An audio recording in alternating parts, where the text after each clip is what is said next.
Au nom du Père et du Fils et du Saint-Esprit. Amen. Mon Seigneur et mon Dieu, je crois de tout mon cœur que tu es ici, que tu me vois, que tu m'entends. Je t'adore à genoux devant toi. Je te demande le pardon de mes péchés et ton aide pour faire avec profit ce moment de prière. Marie, Saint Joseph et mon ange gardien, intercédez pour moi. Dans sa chanson pour l'Auvergnat, Georges Brassens met en scène un pauvre mendiant qui dédie sa chanson à des personnes qui l'ont aidé. D'abord, il y a un Auvergnat qui lui a donné 4 bouts de bois quand dans sa vie il faisait froid. Puis il dédie sa chanson aussi à l'hôtesse qui lui a donné quelques morceaux de pain quand il avait faim. Et aussi à un étranger qui lui a simplement souri quand il était en train de se faire arrêter. Et de cette reconnaissance de cet étranger pour les personnes qui l'ont aidé, Seigneur, nous pouvons aussi tirer pour notre vie un encouragement à prendre en considération les demandes d'aide des personnes qui passent à côté de nous, qu'elles soient étrangères, que ce soit des nécessiteux, toutes ces personnes-là qui ont plus besoin. Dans la Bible, nous trouvons des incitations très fortes et très précises pour prendre soin des étrangers, pour leur venir en aide. Par exemple, dans le Deutéronome, nous lisons cela. « Aimez donc l'immigré, car au pays d'Égypte, vous étiez des immigrés. » Donc ça fait référence à toutes ces années que le peuple hébreu a passé en Égypte en tant qu'immigrés. Ils ont eu des situations de vie difficiles, mais ils ont surmonté, puis ensuite le Seigneur les a fait sortir du pays d'Égypte et revenir en Israël. Dans ce livre de l'Exode aussi, nous avons cette incitation-là, ce commandement. Dieu dit, « Tu n'exploiteras pas l'immigré, tu ne l'opprimeras pas, car vous étiez vous-même des immigrés au pays d'Égypte. » Jésus, nous te demandons de changer notre cœur pour être attentifs à toutes ces personnes qui sont étrangères, à toutes ces personnes qui sont dans le besoin. Nous voulons vivre la charité avec tous. Nous n'avons pas à faire de distinction pour exclure certaines personnes, certaines catégories de personnes de notre bienveillance, de notre désir de les aider. Aide-moi à ne jamais regarder ces personnes de haut, à ne jamais les mépriser ou me considérer supérieur. Ce sont des enfants de Dieu, tous, chacun. C'est pour cela que nous les regardons avec tant de charité, tant de bienveillance.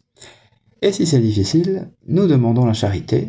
Nous demandons, Seigneur Jésus, aide-moi, change mon cœur, mets en moi la charité, pour que je sache reconnaître toujours ces personnes à aider.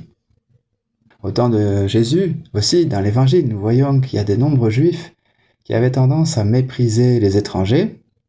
Ils avaient aussi la notion de se tenir à l'écart de certaines personnes qui étaient considérées comme impures ou comme des pécheurs. C'est un thème qui revient fréquemment dans l'Évangile.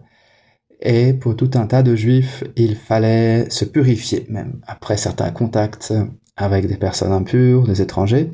Ils ne pouvaient pas directement prier, il fallait passer par des étapes de purification.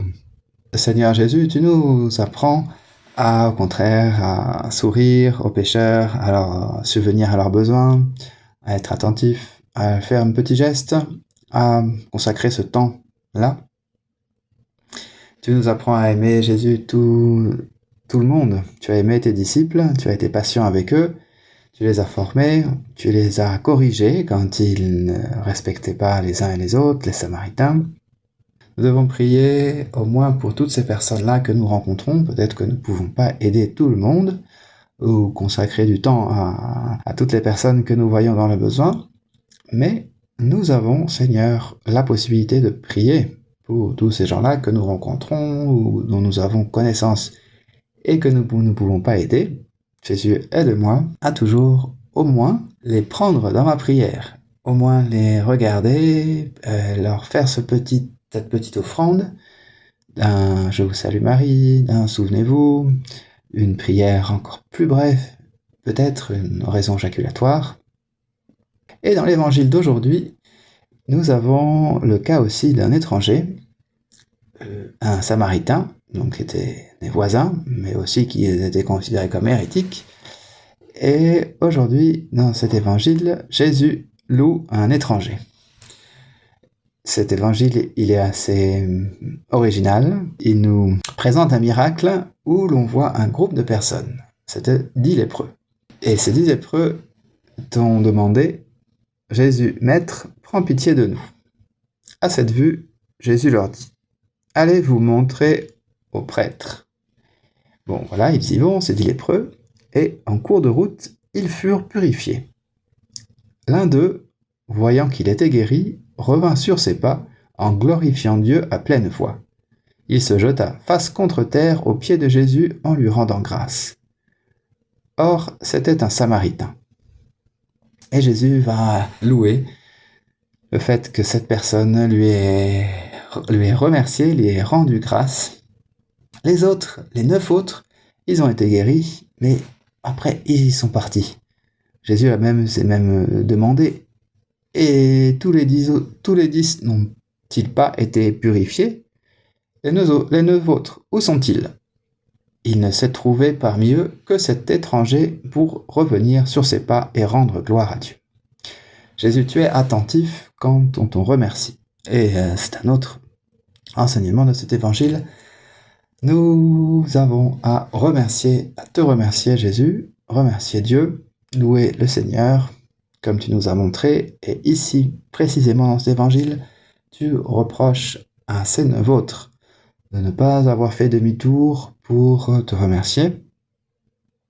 Il y avait ce miracle, il était très généreux de la part du Seigneur, il avait guéri tout un tas de ces personnes, mais là, ce groupe-là, il les prend en affection, c'est un miracle un petit peu en 2 temps, parce que c'est pas un miracle qui se produit immédiatement, il y a un petit délai, disons.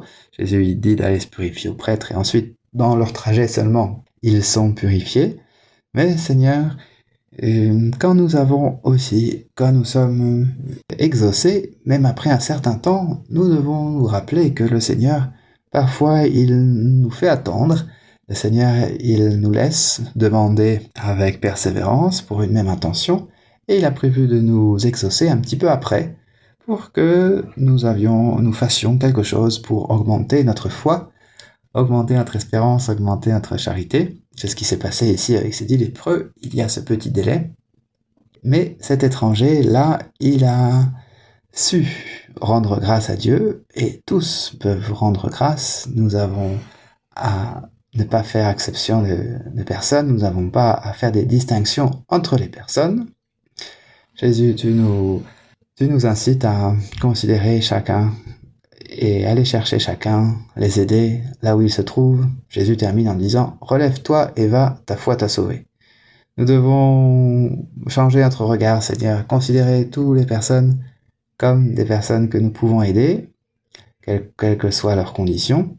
Il n'y a aucun, entre guillemets, étranger pour Dieu. Nous sommes tous des enfants, nous sommes tous ses frères, et cela nous pouvons nous rappeler. Et nous pouvons aussi nous rappeler de rendre grâce. À chaque fois que nous avons une faveur de notre Seigneur, à chaque fois qu'il y a quelque chose qui se passe bien, n'oublions pas de remercier le Seigneur, de ne pas être ces fils ingrats qui considèrent que tout leur est dû. Le Seigneur nous a placés ici et il nous a donné aussi tellement de choses pour lesquelles nous pouvons le remercier. Nous prions maintenant Marie, celle qui est la mère des hommes, le secours des chrétiens. Elle nous encourage en chemin, nous pensons à son exemple, elle réconfortait les apôtres, elle réconfortait la première communauté chrétienne, juste après l'ascension, juste après la montée du Seigneur au ciel. Il y a là un groupe avec des disciples qui venaient de différents pays, qui venaient de différentes nations, et ils étaient tous unis dans la prière. Je te remercie, mon Dieu, des bonnes résolutions, des beaux discours et des lumières que tu as semées dans mon cœur pendant ce moment de prière. Je te demande de m'aider à les faire fructifier. Marie, ma Mère Immaculée, Saint Joseph et mon ange gardien, accompagnez-moi toujours en chemin.